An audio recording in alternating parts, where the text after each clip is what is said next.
Assalamualaikum warahmatullahi wabarakatuh. Alhamdulillahi rabbil alamin wa bihi nasta'in wa ala umuri dunya waddin. Wassalatu wassalamu ala asrafil anbiya'i wal mursalin sayyidina Muhammadin wa ala alihi wa sahbihi ajma'in, amma ba'du. Faya ayyuhal hadirun ittaqullaha haqqa tuqatih wa la tamutunna illa wa antum muslimun. Wa qala Allahu ta'ala fil Qur'anil Karim, a'udzu billahi minasy syaithanir rajim. Bismillahirrahmanirrahim. Wa idza'adzana rabbukum la in syakartum la azidannakum wa la in kafartum inna 'adzabi lasyadid. Al-ayah. Wa qala Rasulullah sallallahu alaihi wasallam, talabul ilmi faridhatun ala kulli muslimin wal muslimat wal mu'minin wal mu'minat minal mahdi ilal lahdi. Alhamdulillah, puji syukur marilah kita panjatkan kehadirat Allah Subhanahu wa taala karena atas limpahan rahmat, taufik serta hidayah dan juga inayahnya. Alhamdulillah, pada pagi hari ini kita masih diberi kesempatan oleh Allah Subhanahu wa taala untuk bisa melaksanakan sebagian perintahnya serta mensuri tauladani jejak langkah Rasulullah sallallahu alaihi wasallam. Mudah-mudahan thalabul ilmi kita di pagi hari ini mendapatkan keberkahan dari Allah Subhanahu wa taala. Salawat serta salam semoga senantiasa tercurah limpahkan kepada baginda alam, yakni habibana wa nabiyana wa rasulana Muhammad sallallahu alaihi wasallam, juga kepada keluarga, para sahabat, tabi'in, tabi'un tabi'in, termasuk kepada kita semua selaku umatnya. Mudah-mudahan kita dijadikan umatnya yang akan mendapatkan syafaatul uzma nanti di yaumil qiyamah. Amin ya Allah ya rabbal alamin. Hadirin kaum muslimin wal muslimat rahimakumullah, setelah kemarin kita membahas tentang waktu-waktu sholat, untuk kesempatan kali ini kita membahas waktu-waktu yang diharamkan untuk sholat.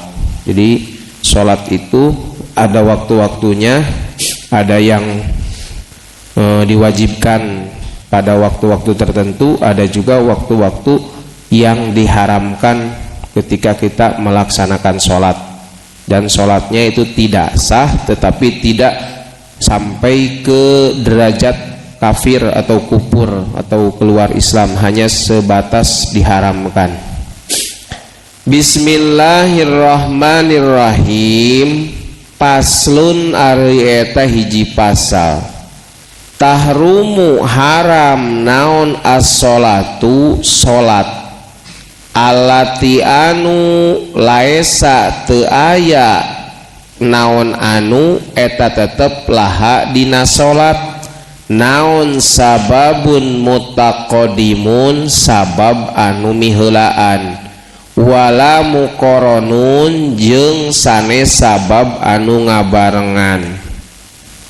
Jadi ini pasal menerangkan tentang haram hukumnya melaksanakan sholat yang tidak mempunyai sebab terdahulu ataupun sebab yang menyertai atau bersamaan dengan pelaksanaannya. Diharamkannya pihomsati auqatin, dalam 5 waktu. Jadi diharamkan sholat di dalam 5 waktu yang tidak mempunyai sebab terdahulu atau sebab yang bersamaan atau menyertai. Nah, sebab yang sebab yang terdahulu itu misalkan sebelum sholat tahiyatul masjid. Nah, kan setiap kita mau masuk masjid disunahkan sholat tahiyatul masjid. Nah itu mah tidak diharamkan. Misalkan di waktu haram sesudah subuh kita masuk masjid, baru masuk masjid, padahal kan secara waktu sesudah sholat subuh itu haram kita melaksanakan sholat. Tapi karena ada sebab yang mendahului, yaitu sebabnya sholat tahiyatul masjid, maka ketika kita baru masuk masjid boleh kita melaksanakan sholat tahiyatul masjid atau sholat sunat syukrul wudu. Kita sudah berwudu, waktunya kapanpun kita melaksanakan sholat syukrul wudu, itu boleh, tidak diharamkan.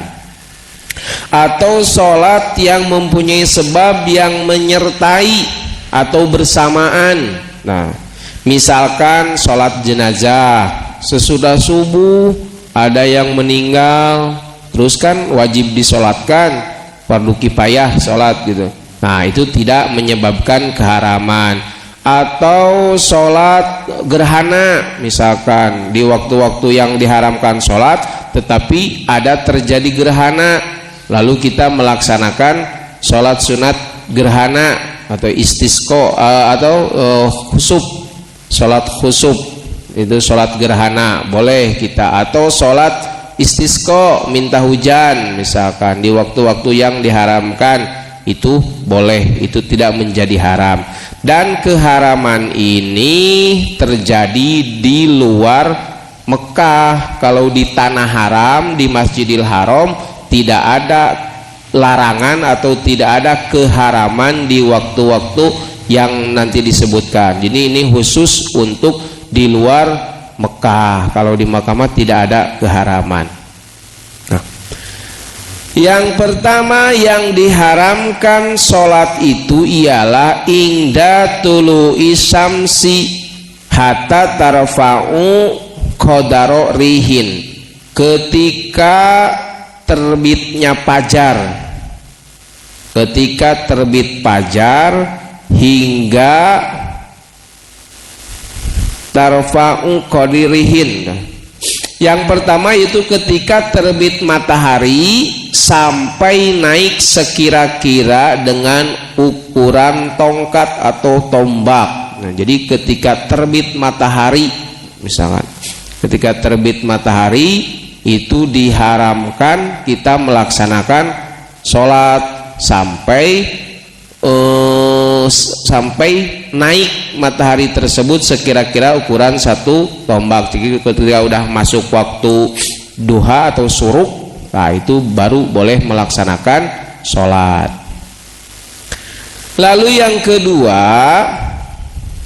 wa ingdal istiwa fi yaumil jum'ati, dan yang kedua ketika matahari berada di tengah-tengah kepala. Nah, jadi waktu duhur itu ketika matahari bergerak ke arah barat sehingga bayangannya sama dengan ukuran benda tersebut. Nah, itu baru boleh masuk waktu, baru boleh sholat. Nah, yang diharamkan itu ketika matahari benar-benar berada di tengah-tengah kepala, pigoiri yaumi jum'atin, selain di hari Jumat. Tuh.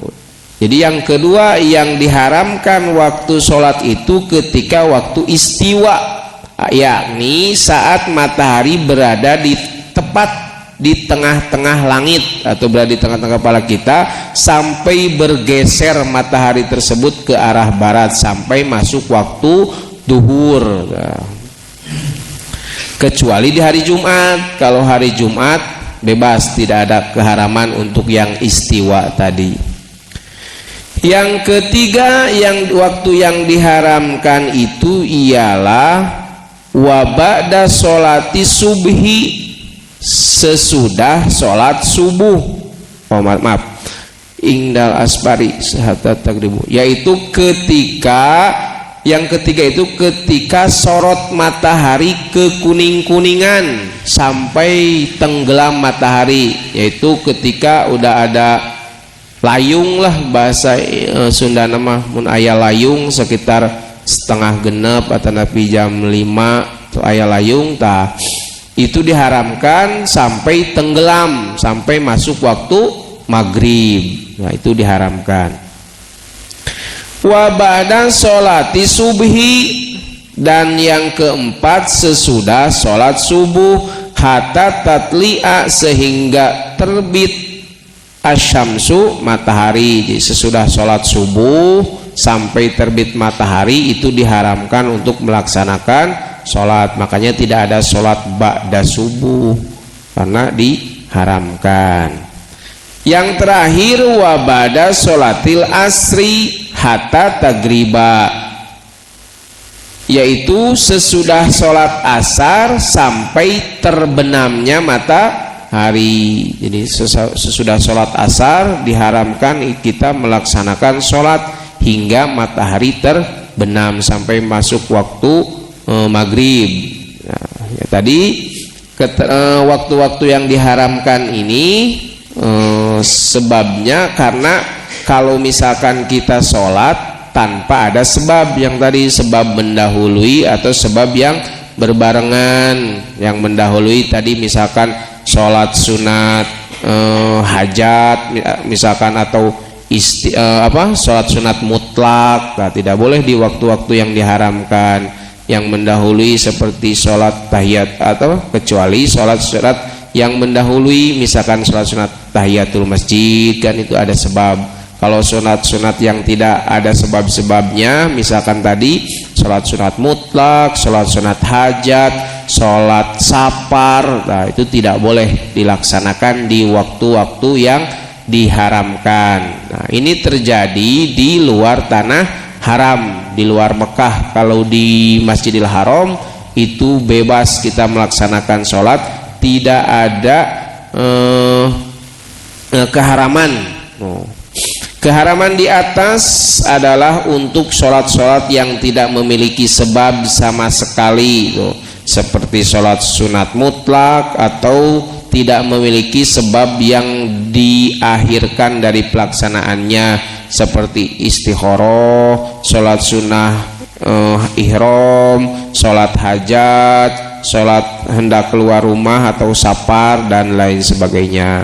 Sedangkan untuk sholat-sholat yang sebabnya terdahulu seperti qada, misalkan sesudah subuh kita misalkan belum sholat isya, lupa ketiduran misalkan, pas udah sholat subuh tidak apa-apa kita melaksanakan sholat qada isya. Nah itu tidak menjadi suatu keharaman. Atau tadi sholat jenazah atau sholat qada sunnah, kan tadi isya fardu atau sholat qada sunnah.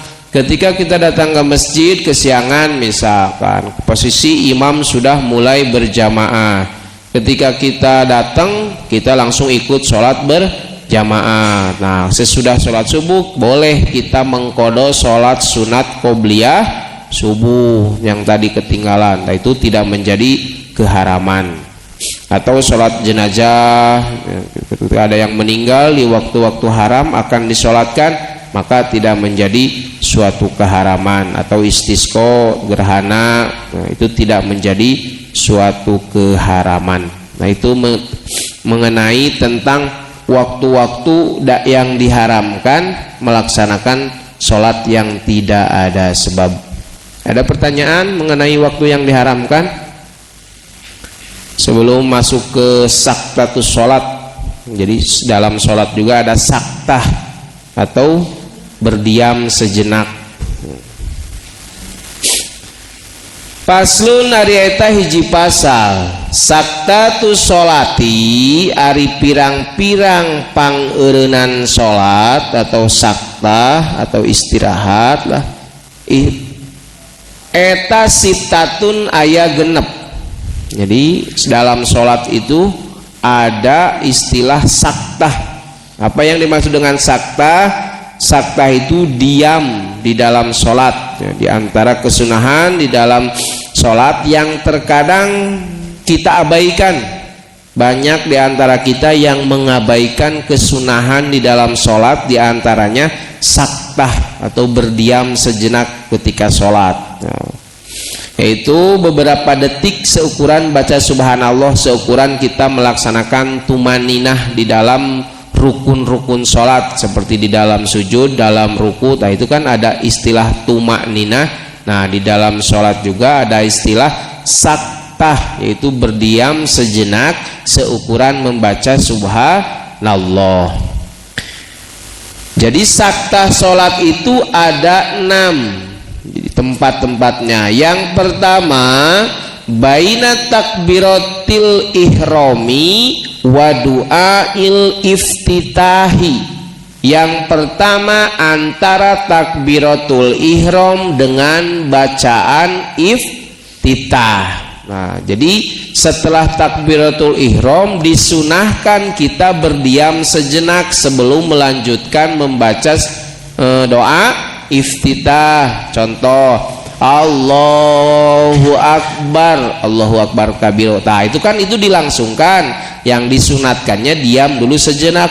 Allahu Akbar seukuran baca subhanallah, baru Allahu Akbar kabiro. Nah, itu disunatkan berdiam dulu sejenak. Yang kedua, wa baina du'ail iftitahi wa ta'awudi, antara doa iftitah dan membaca ta'awud, membaca a'udzubillahi minasyaitonir rajim. Allahu Akbar, diam sejenak. Allahu Akbar kabira walhamdulillahi katsira ila akhirih. Beres minal muslimin, diam dulu sejenak sebelum lanjut membaca Fatihah. A'udzubillahi minasyaitonir rajim. Jadi antara iftitah dan ta'awud yang akan mengiringi baca Fatihah itu harus disunahkan berdiam sejenak saktah. Jadi yang pertama antara takbiratul ihram dan baca doa iftitah. Yang kedua antara doa iftitah dan ta'awud. Yang ketiga wa bainal fatihati wa ta'awudhi, antara ta'awud dan surat al-fatihah. Allahu Akbar, diam. Allahu Akbar kabiro ila akhirih minal muslimin, diam. A'udzubillahi minasyaitonir rajim, diam, baru bismillahirrahmanirrahim alhamdulillah. Antara ta'awud dan Fatihah juga disunahkan saktah atau berdiam. Wa baina akhir Fatihati wa amina, nah, antara akhir surat Al-Fatihah dan lafaz amin. Waladdallin, diam dulu sejenak. Amin. Jangan waladdallin amin. Nah, itu harus ada diam dulu sejenak gitu, disunatkan. Tapi kalau mau langsung juga tidak membatalkan sholat, cuman hilang padilah sunnahnya. Jadi semua yang tadi saktah-saktah itu adalah merupakan suatu kesunatan, bukan kewajiban atau keharusan, tapi disunahkan. Kalaupun kita tidak melakukan, tidak menjadi haram atau tidak menimbulkan batal di dalam sholat kita. Yang pertama tadi diantaranya takbiratul ihram dan doa iftitah dan ta'awud dan surat al-fatihah. Terus akhir surat al-fatihah, diantara akhir surat fatihah dan amin. Lalu selanjutnya wa bainal amina wa surati, antara amin dan bacaan surat. Sesudah amin bismillahirrahmanirrahim, misalkan surat qul huwallahu ta'ala, antara amin dan surat itu harus ada jeda dulu. Amin bismillahirrahmanirrahim, harus berhenti sejenak. Nah, kecuali berhentinya tadi ukuran membaca subhanallah, kecuali untuk imam. Kalau untuk imam sesudah baca Fatihah sebelum baca surat itu agak lama berhentinya imam. Amin, imam agak lama berhentinya. berhenti dulu di situ. Tapi bukan diam, zikir, tasbih, misalnya apa aja berdoa. Nah, diam seukuran makmum selesai membaca Al-Fatihah. Jadi kan ketika imam membaca Fatihah, makmum diwajibkan mendengarkan untuk sholat-sholat yang jahar. Untuk sholat yang jahar, yang dikeraskan, ketika imam membaca Fatihah, makmum wajib mendengarkan. Nah, ketika imam beres waladhdallin amin, makmum baru baca Al-Fatihah. Tah, si imam disunatkan berdiam dulu di situ, jangan dulu dilanjutkan membaca surat. Ya, diam dulu, disunahkan diam dulu seukuran kira-kira makmum beres membaca surat Al-Fatihah. Jadi diamnya lumayan agak lama. Nah, wa baina amin wasurati, yang terakhir yang keenam, wa baina surati wa ruku'i, antara bacaan surat dan ruku. Jadi sesudah surat Bismillahirrahmanirrahim, qul huwallahu ahad Allahus samad lam yalid wa lam yulad wa lam yakul lahu kufuwan ahad. Diam dulu baru Allahu akbar. Nah, itu diantara kesunahan diam atau sakdah di dalam sholat. Ya, mudah-mudahan kita bisa melaksanakan lah, walaupun tidak semuanya bisa melaksanakan. Jadi kalau ada sunnah ya minimal melaksanakan sebagian, walaupun tidak semua gitu kan. Diusahakan sebaiknya dilaksanakan. Tapi kalaupun tidak, entah itu lupa atau sengaja, tidak jadi masalah, tidak akan membatalkan sholat kita. Jadi sekali lagi, di antara saktah atau berdiam sejenak seukuran membaca subhanallah di dalam sholat itu ada 6 posisi, ada 6 waktu. Yang pertama ketika antara takbiratul ihram dan doa iftitah. Minal muslim, antara takbir Allahu akbar, yamdu sejenak baru Allahu akbar kabiru, atau doa iftitah yang lain juga nggak masalah.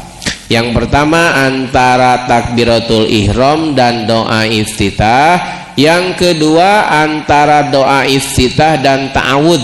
Jadi sebelum membaca Fatihah itu disunatkan membaca ta'awud, jangan langsung bismillahirrahmanirrahim alhamdulillahirabbil alamin. Disunahkan membaca ta'awud terlebih dahulu. Yang kedua tadi antara iftitah dan ta'awud. Nah, yang ketiga antara ta'awud dan Fatihah, harus ada jeda antara ta'awud dan Fatihah. Yang keempat antara akhir surat Fatihah dan bacaan amin, waladhdallin amin. Nah, itu ada saktah di situ.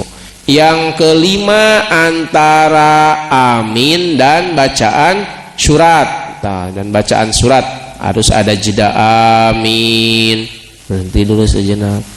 Kecuali untuk imam agak lama berhentinya antara amin dan surat itu seukuran makmum beres atau selesai membaca surat Fatihah, biar ketika imam membaca surat, makmum juga mendengarkan bacaan surat dari imam. Tidak makmum baca Fatihah, imam baca surat, jadi pabelit gitu, tepuguh gitu. Jadi misalkan imam baca Fatihah, makmum dengarkan. Ketika makmum membaca Fatihah, imam wajib atau sunat, disunatkan berhenti sejenak, memberi kesempatan makmum untuk menyelesaikan Fatihahnya. Jadi tidak ada istilah makmum ketinggalan membaca Fatihah, karena misalkan imam suratnya pendek pisan, waladhdallin bismillahirrahmanirrahim inna ata'inaka, makmum ketinggalan atau tidak selesai membaca Fatihah. Yang keenam yaitu antara akhir surat Al-Fatihah. Yang kelima antara akhir surat Fatihah dan surat. Yang keenam ialah antara selesainya surat dan ruku. Jadi sesudah beres surat sebelum ruku, kita itu juga disunahkan untuk berhenti sejenak atau saktah terlebih dahulu. Kecuali bila ia tidak membaca bacaan surat di dalam Al-Quran, maka kesunahan diam sejenak terletak pada antara amin dan ruku. Kalau misalkan dia tidak membaca surat sesudah Fatihah langsung ruku, nah kan disunahkan sesudah di rakaat 1 dan kedua itu yang sholat itu disunahkan membaca surat. Nah kalau misalkan tidak membaca surat maka disunahkan ketika sesudah Fatihah itu sesudah amin diam dulu sejenak sebelum ruku gitu. Samalah intinya. Kesemuanya diam tersebut dengan kadar lamanya membaca tasbih, itu membaca subhanallah, kecuali antara takmin dan membaca surat. Kecuali antara amin dan membaca surat disunahkan bagi seorang imam untuk diam sejenak dalam sholat yang dikeraskan bacaannya seukuran kira-kira rampungnya makmum membaca surah Al-Fatihah bila ia mengetahui makmum membacanya, dan saat diam tersebut sebaiknya imam membaca doa atau ayat-ayat Al-Quran yang lain. Nah, itu diantara kesunahan-kesunahan yang harus kita ketahui. Soalnya karena ini tidak populer, jarang terjadi. Pernah pengalaman saya ketika sholat di daerah mana gitu, ada imamnya yang menerapkan sunat-sunat kayak gini. Nah, teman saya itu berkata bahwa wah sholatnya aneh cenah, aliran naon gitu. Nah hangus habis imam baca Al-Fatihah sebelum baca surat dia berhenti agak lama. Nah, teman saya berkata wah anehnya mah sholatnya cenah aliran sesat. Nah, dia tidak tahu bahwa di dalam sholat itu ada yang namanya saktah, kesunatan diam sejenak. Jadi kalau misalkan ada imam yang mempraktekkan kesunahan-kesunahan ini, kita tidak aneh gitu. Oh bahwa memang ada sunnah-sunnah saktah di dalam sholat. Ada yang ditanyakan Bu, Pak, sunnah-sunnah saktah di dalam sholat? Nah, paham? Alhamdulillah ya. Selanjutnya pasal tentang rukun-rukun yang wajib tumaninah, yang sebagian udah dijelaskan di dalam rukun sholat ya. Paslun ari hiji pasal al-arkanu ari pirang-pirang rukun allati anu talzamu mesti atau wajib piha dina anu naon at-tumaninatu tumaninah. Tumaninah itu berhenti sejenak, samalah prinsipnya kayak saktah, tapi ini berhenti sejenak setelah sempurnanya gerakan. Berhenti sejenak seukuran membaca subhanallah. Jadi ada rukun-rukun sholat yang wajib tumaninah. Tidak semua rukun sholat yang 17 itu wajib tumaninah. Hanya ada beberapa rukun yang diwajibkan melaksanakan tumaninah. Jadi kalau tidak tumaninah di dalam rukun-rukun yang wajib tersebut, maka sholatnya tidak sah karena rukunnya tidak sempurna. Arba'atu asya'a ari opat pirang-pirang perkara. Jadi ada 4 rukun yang diwajibkan harus melaksanakan tumaninah. Yang pertama ialah ar-ruku'u, satu ruku wajib tumaninah, berhenti sesudah sempurna ruku, diam dulu. Disunahkan membaca subhana rabbiyal azimi wa bihamdi. Nah itu disunahkan. Kalaupun tidak mau membaca juga, yang wajibnya itu hanya diam sejenak setelah rukunya sempurna, diam dulu sejenak. Nah tapi Rasul mensunahkan daripada diam melamun kemana-mana, mending baca doa subhana rabbiyal azimi wa bihamdi, atau kalau tidak bisa ya baca tasbih subhanallah wa bihamdi subhanallahil azim, atau tasbih apalah.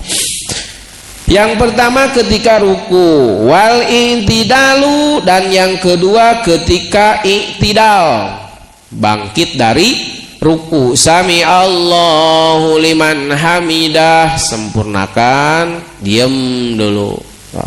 Tangan jangan digoyang-goyang. Sami Allah, tarik ya tangan. Nah itu batal.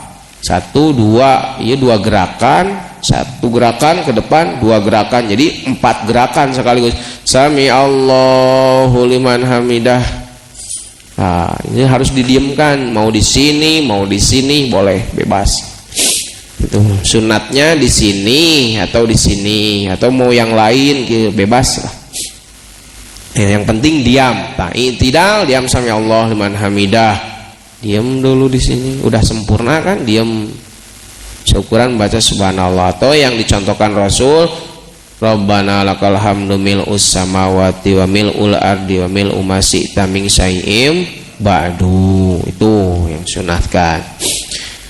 Yang ketiga wasujudi, di dalam sujud. Nah, sujud juga harus tumakninah. Sesudah anggota 7 anggota di dalam sujud, 1 kening, 2, 3 telapak tangan, 4, 5 2 lutut, 6, 7 telapak jari kaki. Nah, sesudah posisi sempurna nah diwajibkan berhenti tumaninah, berhenti sejenak di situ seukuran subhanallah.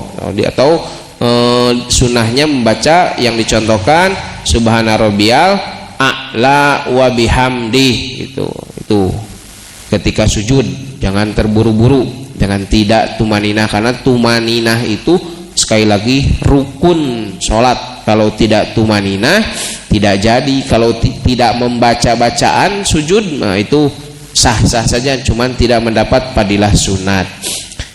Yang selanjutnya wajulusi baina sajdataini, dan duduk di antara 2 sujud. Setelah beres duduk antara sujud sempurna, diam dulu di situ sambil disunatkan baca Rabbighfirli warhamni wajburni ila akhirih. Nah, itu disunahkan. Jadi rukun-rukun di antara rukun sholat yang 17 hanya ada 4 yang mewajibkan kita untuk tumaninah. Sekali lagi, tumaninah itu berdiam sejenak seukuran membaca subhanallah setelah kita melakukan gerakan yang sempurna. Jadi sempurnakan dulu, misalkan ruku, sempurnakan dulu posisinya. Jangan belum sempurna kita udah berdiri, sempurna dulu baru dihitung di situ waktu tumaninah seukuran membaca subhanallah, ruku subhanallah baru, atau tidak jangan sami Allah baru gini-gini udah sujud lagi. Harus sempurna dulu sami Allahu liman hamidah, baru di situ berhenti sejenak. Nah, atau sujud sama tadi, sesudah 7 anggota sujud benar-benar sempurna rapat ke tempat sujud, baru di situ melaksanakan tumaninah sejenak.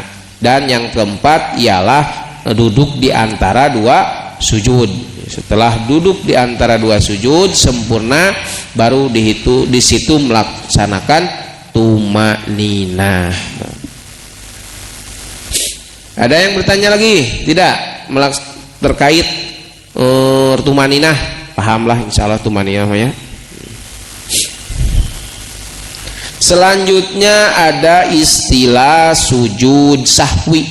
Ya, sujud sahwi. Jadi sujud sahwi itu hukumnya, Bapak, Bu, hukum sujud sahwi wajib atau sunat? Sujud sahwi, hukum sujud sahwi itu sunat. Nah, nanti ada asbabus sujud sahwi, sebab-sebab kita diharuskan melaksanakan sujud sahwi. Diharuskan tersebut disunahkan. Kalaupun misalkan kita malas mau sujud sahwi, tidak masalah, tidak membatalkan sholat. Nah, nanti ada apa saja yang disunahkan ketika kita melaksanakan sholat. Lalu yang terakhir sebelum salam itu kan ada istilah sujud sahwi, maka disunahkan sujud sahwi tersebut ada sebab-sebabnya. Nah, ini kita kaji sekarang di Faslun Asbabus Sujudi Sahwi. Pasal menjelaskan tentang sebab-sebab kita disunahkan melaksanakan sujud sahwi. Asbabus sujudi sahwi ari pirang-pirang sabab disunatkeun sujud sahwi eta arbaatun aya opat. Nah, sebab-sebab kita disunahkan melaksanakan sujud sahwi itu ada 4. Yang pertama tarku ba'din, meninggalkan sebagian, ninggalkeun sawareh min abadi sholati tina pirang-pirang sunat abad sholat, au ba'dil ba'di atawa sawarehna abad sholat. Nah, jadi di dalam sholat itu ada sunat abad, ada sunat hayat.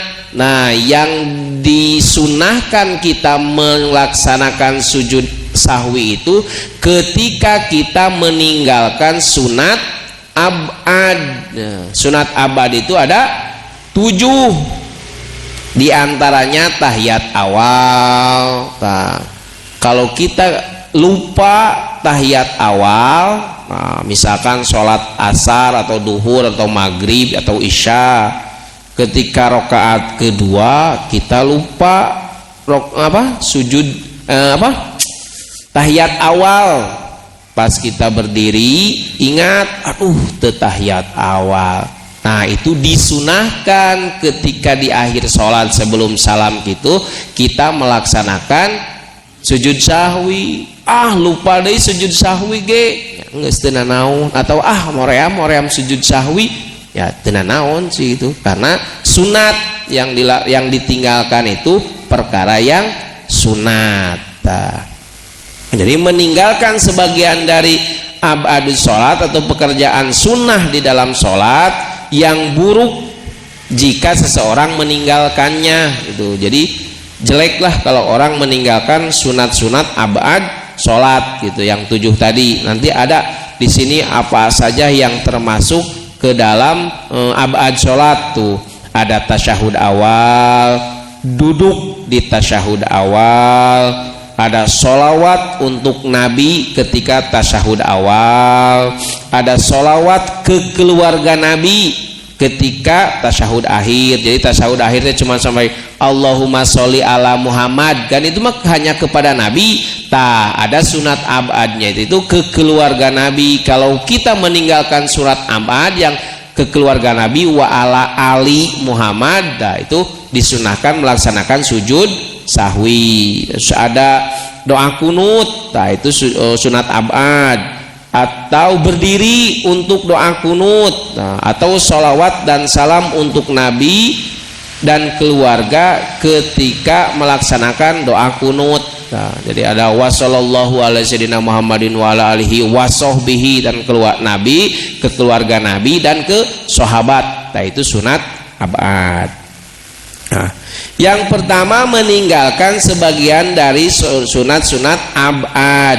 Yang kedua, sebab-sebab yang disunahkan melaksanakan sujud sahwi ialah fi'lu ma yubtilu, megaweh je perkara ya betulu anu ngabatal ke naon eta migawe teh amdahu kana ngahajana perkara, walayab tulu jeung batal naon sahwuhu pohona perkara idza fa'alahu di mana-mana migawe sahaja makana eta perkara nasian kalawan poho. Jadi yang kedua itu mengerjakan sesuatu yang membatalkan jika dikerjakan dengan sengaja, dan tidak membatalkan jika dikerjakan karena lupa. Contoh menambah rokaat, sholat misalkan yang sholat subuh atau sholat apapun lah, ketika harusnya sudah melaksanakan tahiyat karena udah 4 rokaat misalkan sholat duhur, dia lupa malah berdiri lagi. Kan kalau sengaja orang marek ditambahan sarokaat itu batal. Tapi kalau karena dia lupa, baru ditambal dengan sunat sujud sahwi. Jadi kalau misalkan malas sujud sahwi, tidak menjadi masalah. Itu yang karena ketika dia mengerjakan dengan disengaja batal, tapi kalau karena lupa itu tidak batal, tapi disunahkan melaksanakan sujud sahwi, yaitu nambah rokaat atau ragu. Atau ragu, itu 2 atau 3 misalkan. Nah kalau ragu gitu ambil yang sedikit, misalkan 2, misalkan sholat maghrib 2 lah ya mah, berdiri aja kita lagi, padahal sebenarnya sih udah 3, tapi karena kita ragu 2 atau 3, ambil yang 2, tambahin lagi 1 rakaat, baru sebelum salam kita melaksanakan sujud sahwi. Nah itu. Atau memindahkan rukun qauli yang diucapkan pada selain tempatnya, misalkan baca Fatihah baca Fatihah kan rukun qauli, membaca Fatihah waktu tasyahud akhir. Nah itu disunatkan melaksanakan sujud sahwi. Atau yang keempat, mengerjakan rukun fi'li yang dibuat dengan disertai ada kemungkinan, itu rukun tambahan. Kayak tadi ragu-ragu 2 atau 3 atau 4. Nah itu diambil yang terkecil, lalu kita tambahin lagi 1 rakaat, dan di akhirnya kita disunahkan untuk melaksanakan sujud sahwi. Nah, itu kalau posisi sholat sendiri atau jadi imam. Tapi kalau posisi kita jadi makmum, tergantung imam. Kalau imam sujud sahwi, ya udah kita ikut sujud sahwi, meskipun misal kita mah yakin ya geus beres, tapi imam malah berdiri. Mungkin imam tidak yakin, kita udah disunatkan membaca tasbih subhanallah misalkan subhanallah, imamnya tetap melanjutkan, ya udah kita ngikutin imam kalau posisi kita sebagai makmum. Tapi kalau sholat sendiri, kita sendiri yang harus mempunyai keyakinan ini rokaatnya kedua atau ketiga. Nah, berarti diambil 2, ketiga atau keempat, berarti ambil 4. Nah itu diantara sebab-sebab yang disunahkan kita melaksanakan untuk sujud sahwi. Itu diantara ada tata cara itu. Hukum sujud sahwi adalah sunnah, sedangkan tata cara sujud sahwi adalah dilakukan dengan 2 kali sujud, seperti sujud biasa gitu, dilakukan 2 kali. Ada istilah duduk di antara 2 sujudnya, jadi sujud, duduk lagi di antara 2 sujud, terus sujud lagi. Nah, diselingi duduk antara 2 sujud, keduanya sama seperti duduk di antara sujud biasa di dalam sholat. Meskipun banyak melakukan penyebab sujud sahwi tetap dilakukan 1 kali. Misalkan tadi 4 penyebab, berarti kita dilaksanakan lupa tahiyat awal, terus lupa bilangan rokaat, banyak misalkan lupa, tapi tetap sujud sahwinya hanya dilaksanakan sekali, tidak perlu misalkan dilaksanakan 4 penyebab, sujud sahwina 4 kali gitu. Tapi tetap sujud sahwina sekali, dilakukan 1 kali waktunya, yaitu sebelum salam. Nah sebelum salam orang beres at-tahiyatul akhir, beres doa, misalkan lamun pakai doa Allahumma inni a'udzubika min azabil qabri wa min azabin nar wa min fitnatil mahya wal mamat wa min fitnatil masiihid dajjal. Tak kan harusnya salam karena ada perkara yang menyebabkan kita disunahkan sujud sahwi. Nah maka sebelum salam kita melaksanakan sujud sahwi terlebih dahulu. Biasa 2 kali sujud, duduk antara 2 sujud, tumaninah sama harus, terus sujud lagi, bacaannya subhanaman la yanamu wala yashu. Nah bacaan sujud sahwi kalau sujud biasa kan subhana rabbiyal a'la wa bihamdi, subhana rabbiyal a'la wa bihamdi. Kalau sujud sahwi subhanaman la yanamu wala yashu, sama disunatkan 3 kali. Tak apal bacaana tasbih we biasa, tak tasbih gitu bisa diem we seukuran tuma nina subhanallah lah, piraku maca subhanallah itu bisa gitu kan. Jadi bacaannya subhanaman la yanamu wala yashu, dan disyaratkan ketika mau sujud sahwi itu kita berniat untuk sujud sahwi di dalam hati. Niat sujud sahwi. Nah, karena sujud sahwi itu tidak diniatkan dari awal. Ketika kita takbiratul ihram kan kita niatnya hanya sekedar sholat, tidak niat dengan sujud sahwi. Nah, kalau kita sujud sahwi tidak niat dulu sebelum sujud sahwi, maka dihitung menambah rukun di dalam sholat, dan itu mengakibatkan sholat kita menjadi batal. Jadi sebelum saat sujud sahwi itu disyaratkan, diwajibkan harus niat sujud sahwi. Ketika kita akan sujud dalam hati, niat saya sujud sahwi.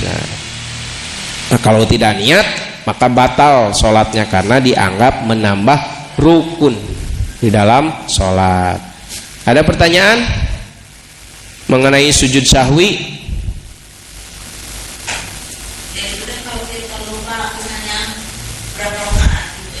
Ya tadi Bu lupa ya, ragu-ragu 2 atau 3, kita ambil 2, tambahan lagi 1 rakaat. Nah terakhirnya disunatkan, tetap ya posisinya disunatkan, tidak diwajibkan. Ya males sujud sahwi, ya udah tidak masalah gitu. Kalau lupa 2, 3, ambil 2 tambah 1 rakaat, yang terakhir sebelum salam disunatkan melaksanakan sujud sahwi tadi. Atau lupa tadi sholat tahiyat awal. Nah harusnya kita tahiyat awal, nah sudah berdiri misalkan, kalau masih di sini boleh kita balik lagi, tapi kalau udah sempurna gini kita misalkan tahiyat awal lupa, kita balik lagi, itu mau batal sholatnya. Jadi karena berdiri itu hukumnya wajib, tahiyat awal itu hukumnya sunnah. Jadi jangan sampai sunnah mengalahkan yang wajib. Ketika kita udah posisi berdiri lupa, ya udah lanjutkan gitu, nanti disunahkan di akhir melaksanakan sujud sahwi, jangan balik lagi ke bawah untuk tahiyat awal gitu. Nah itu diantara penyebab yang mensunahkan kita melaksanakan sujud sahwi. Tapi kalau posisinya menjadi makmum, yaitu terserah imam melaksanakan sujud sahwi atau tidak. Seperti sujud tilawah juga sama, jangan mentang-mentang kita tahu ini bacaannya disunahkan membaca sujud tilawah, padahal kita posisi makmum sedangkan imam tidak melaksanakan, maka kita tidak boleh melaksanakan sujud sendirian tanpa didahului oleh imam. Tapi begitu juga imam sujud, moal orang mah, tidak boleh juga, karena posisi makmum itu tetap harus turut kepada imam. Ya, makanya imam itu dipilih harus berdasarkan kriteria. Harus kita itu sebagai makmum harus meyakini bahwa sholat imam itu sholat terbaik di antara yang lain, bacaannya terbaik, dia juga mengerti si imam itu tentang tata caranya atau fikihnya gitu, baik secara syarat sahnya. Pokoknya kita yakin bahwa imam itu terbaik di antara yang lain, baru boleh dijadikan imam. Jangan sampai kita bermakmum kepada imam tersebut misalkan, tapi di dalam hati ada perasaan ragu, imamnya itu bener, itu berjamaahnya kita sebagai makmum itu tidak sah. Karena di salah satu syarat menjadi makmum itu kita harus meyakini, dan kita tidak boleh tahu kalau imam melakukan kesalahan, ada kesalahan. Tapi kalau kita tahu imamnya itu benar, misalkan dari segi bacaan itu benar, ruku sujudnya itu benar misalkan, maka kita tidak sah berjamaah kepada imam tersebut. Makanya ada nanti di depan syarat-syarat menjadi seorang imam itu harus gimana gitu. Selain dari umur, tapi umur itu nomor berapa gitu. Misalkan ada antara 2 orang, satu misalkan umurnya baru 20-30, yang satu udah 70 misalkan. Tapi dari segi keilmuan, baik bacaan maupun praktek sholatnya lebih bagus yang 20, maka yang didahulukan itu yang 20, jangan mentang-mentang oh ini udah senior misalkan udah 70 tahun. Tapi kalau dari segi bacaan, dari segi praktik atau keilmuan lah intinya kalah dengan yang lebih muda, maka yang didahulukan yang lebih muda gitu. Tapi kalau misalkan sama, oh iya nu muda sama bacaan bagus, yang tua tak baru usia itu yang didahulukan yang lebih tua gitulah diantaranya gitu. Makanya imam itu harus benar-benar terpilih karena dia menjadi penanggung jawab, istilahnya lah penanggung jawab untuk jemaahnya. Makanya kita sebagai makmum diwajibkan mengikuti itu karena harus yakin bahwa imam itu adalah pilihan terbaik di antara jemaah yang lainnya. Nomor istilahnya lah pangalusna gitu, di antara bacaan, ilmu fikih nage mantep gitulah, ilmu apapunnya yang berhubungan dengan sholat lah misalkan lah, meskipun dia tidak paham ilmu nahwu sorob gitu, tapi setidaknya minimal ilmu baca, ilmu sholat gitu, baik dari masalah wudhu sampai pokoknya yang berkaitan dengan sholat, ilmu kiroatnya, tahsinnya gitu, fasihnya itu minimal bacaan Fatihahnya harus benar gitu. Nah itu yang pantas atau yang wajib dijadikan sebagai imam, karena imam sekali lagi panutan. Nah, itu mungkin untuk pembahasan kali ini. Nggak ada pertanyaan ya Bu, Pak? Toslah cekapnya. Mudah-mudahan aya manfaatnya kangge urang sadayana, kangge namih-namihnya, memperbaiki kualitas ibadah kita kepada Allah Subhanahu wa taala. Walaupun sedikit demi sedikit kita mencoba memperbaiki ibadah kita, terutama ibadah yang mahdoh, yang langsung berhubungan sama Gusti Allah. Akhirul kalam, assalamualaikum warahmatullahi wabarakatuh.